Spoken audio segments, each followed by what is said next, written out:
An advisor at Gulf State Analytics and is a renowned expert on Iranian affairs. Sina, welcome to our program.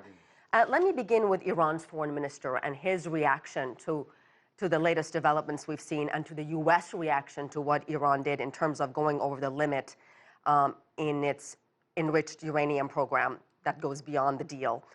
This is what he tweeted, and I'm going to read the tweet to you and we're going to put it up on the screen. He said, "We have not violated the JCPOA.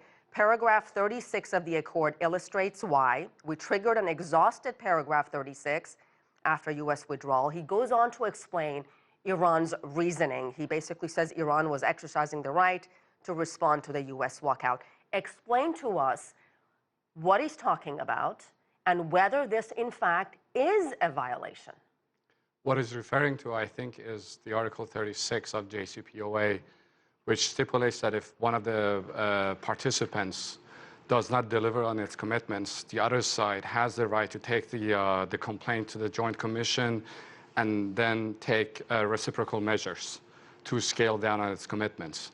Now, since the United States withdrew from the deal, Iranians did not react, and the decisions that they made, they were merely political decisions or political statements. But this is the first time that the Iranians are actually acting on the articles of JCPOA to scale down their commitments.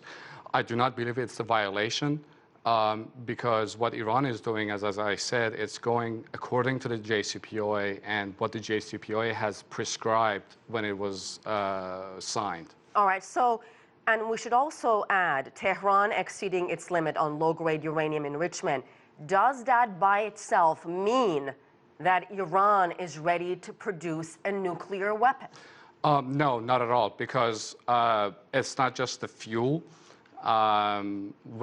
Before signing the JCPOA, Iran had some 10,000 kilos of low-enriched uranium and some 20% enriched uranium, which is still considered, according to the IAEA, low-enriched uranium.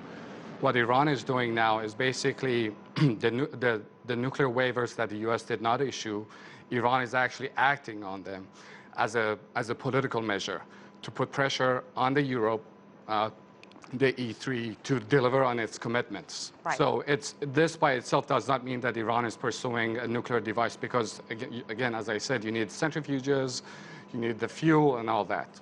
Let me get to the U.S. reaction. The White House released a statement saying there is little doubt that even before the deal's existence, Iran was violating its terms. How could Iran break the terms of the deal before it was even implemented? Can you make any sense out of that one?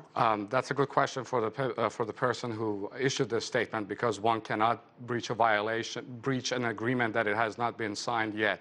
So I'm not sure what they meant by that. But this, zero enrichment for Iran, zero nuclear activity on Iranian soil has been, for decades, been an issue between Iran and the U.S. Even during the Shah's time, when the United States said that there should be no nuclear reprocessing on the Iranian soil. And the Iranians, surprisingly, the Shah and his nuclear chief, they disagreed with the United States, and Shah's nuclear chief, Dr. Etemad, famously said that the United States should stop treating Iran like a second-class citizen. So, as you can see, there's a long-standing debate. Repeating itself. Yes, exactly. And exactly. Very quickly, Sina, how concerned are you about a military confrontation between these two countries, United States and Iran? I do not see an Iraq-style military confrontation. Because of Iran's size, geography, and its military. What I'm concerned with is limited strikes from the U.S. or one of its allies and a response by the Iranians. Because I do not think that if Iran is attacked by any country, Iranians will just sit down and watch. I think my concern is that, they will respond, and it could escalate easily. All right, we'll have to leave it there. Sina Azodi, thank you so much. Thank you, Brad.